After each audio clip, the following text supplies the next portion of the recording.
Well, you gotta see this one. Even after being caught in lie after lie, the MSM refuses to change. They're still using the same old tactics against Trump, twisting facts and spinning narratives, but this time around, they're up against a sharper than ever Trump and a press secretary who is not afraid to call them out. So today we're breaking down their latest attempt to push a bogus story, which just proves how desperate the press has become. As always, please make sure to subscribe and hit the notification bell for more videos just like this. Some members of Congress in red districts are facing pushback from voters in town halls. We know that Americans voted for you on the immigration and the economy, but these voters say they're angry and frustrated by these firings. They don't like the work of Elon Musk and these other actions. What do you say to them? Who do you work for? I work for ABC News, sir. Who? ABC News. No wonder. Let me just tell you that I have today the highest poll numbers I've ever had. I have today the highest poll numbers of any Republican president ever. We haven't even checked the Democrats, but that's what I was just told.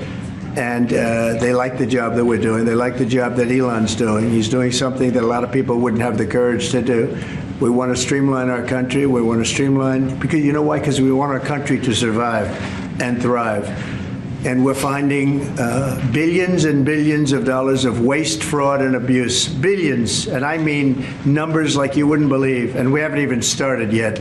First of all, she's trying to paint people who voted red as angry and frustrated, which couldn't be further from the truth. From what I've seen, plenty of people are happy and saying this is exactly what they voted for. Second, disagreeing with the policy isn't unusual. Millions voted for Trump. Does that mean they agree with everything that he does? Of course not, but the far left can't accept that people might have different opinions and voice criticism. Ooh. With that being said, recent polls show Trump having 52% approval rating after his first month in office, with 9 out of 10 Republicans approving of his handling. For comparison, Biden stood at 50.9% at the same point, but honestly, those polls mean nothing. They were completely off in the last 3 elections, so why trust them now? Another reporter asked about Trump's reaction to Cash's nomination passing the Senate for director of FBI and what followed next. Well, it was priceless. Kash Patel, who's going to be sworn in soon as your FBI director, talk to us about your reaction to him getting sworn in and the fact that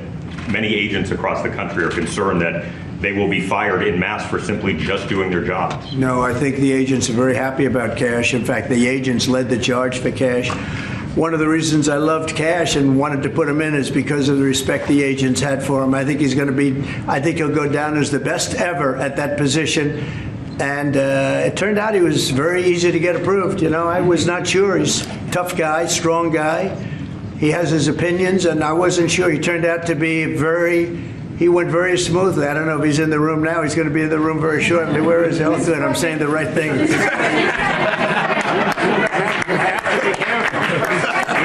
I can't speak too badly about him. I better be careful. I wouldn't call it smoothly because he passed the 51 votes, but it's been a few days since being the head of the FBI, and Kash is already making moves. He reportedly, quote, ordered 1,500 staff and agents would be transferred out of the Bureau's Washington headquarters to satellite offices across the country. This is something he previously discussed, and funny enough, remember when Senator Klobuchar was quoting him out of context? Well, she was attacking him over this very topic. Now, time for some Karoline Leavitt bless in your day with straight facts and ruthless takedowns, so here we go. Friday. Happy Friday. Can I ask you a question, Caroline, very quickly? Sure.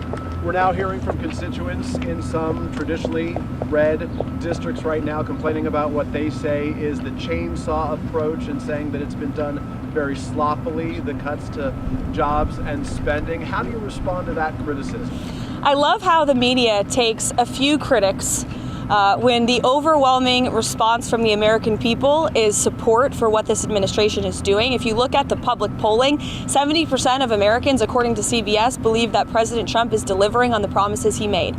And there should be no secret about the fact that this administration is committed to cutting waste, fraud, and abuse. The president campaigned on that promise. Americans elected him on that promise, and he's actually delivering on it. And this is something that Democrats promised they would do for decades. President Trump is just the first president to get it done. She's my favorite, and exactly, but since it's not their side doing it, the left and its media machine are all over the place trying to find anything to be mad about. It's the same predictable routine every time. When their people are in charge, anything goes, and suddenly Democracy's working as intended, but the moment the other side takes action, even within legal and constitutional boundaries, well, it's painted as some unprecedented crisis. By the way, I've noticed you haven't liked the video or subscribed to the channel yet, so what are you waiting for? Now, the same reporter had a follow-up question, and Karoline was quick to catch what he was trying to do. We can all have our own opinion about what is wasteful spending, and Republicans have praised the president for cutting wasteful spending, but fraud, of course, is a crime. So have you turned over evidence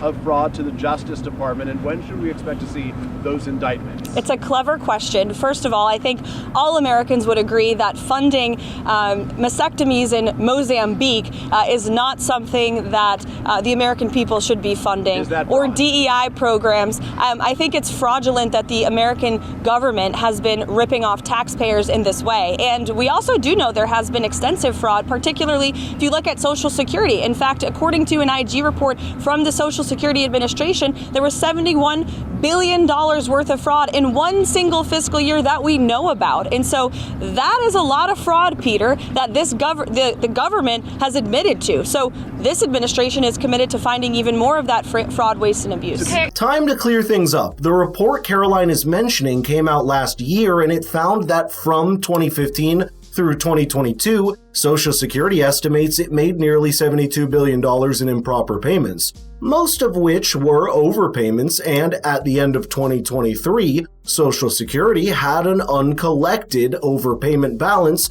of $23 billion. Those are crazy numbers. If we're to go by Worldmeter's data, 100 countries worldwide had a GDP of less than $72 billion. Let that sink in. Social Security's mistakes exceeded the total economic output of entire nations. From everything Karoline just said, that reporter was fixated on one thing and decided to ask this. To be clear, that $71 billion was from 2015 to 2022, so it wasn't in just 1 year, and it was $71 billion. But it wasn't in 1 year, just to be clear. In one report. And it was in one report over multiple years, from 2015 to 2022. So are you defending $71 billion in fraud, Peter? That's a lot of money, far too much, and that's why this administration... Why is the media so against cutting waste, fraud, and abuse from the government? I don't get it. I just want to ask a question. We won't be deterred. We will not be deterred from people like you and the press who are clearly adamantly opposed to cutting waste, fraud, and abuse. But we know that American taxpayers at home who have been struggling with an inflationary crisis don't want their tax dollars going towards crazy DEI programs in countries overseas. They also don't like the fact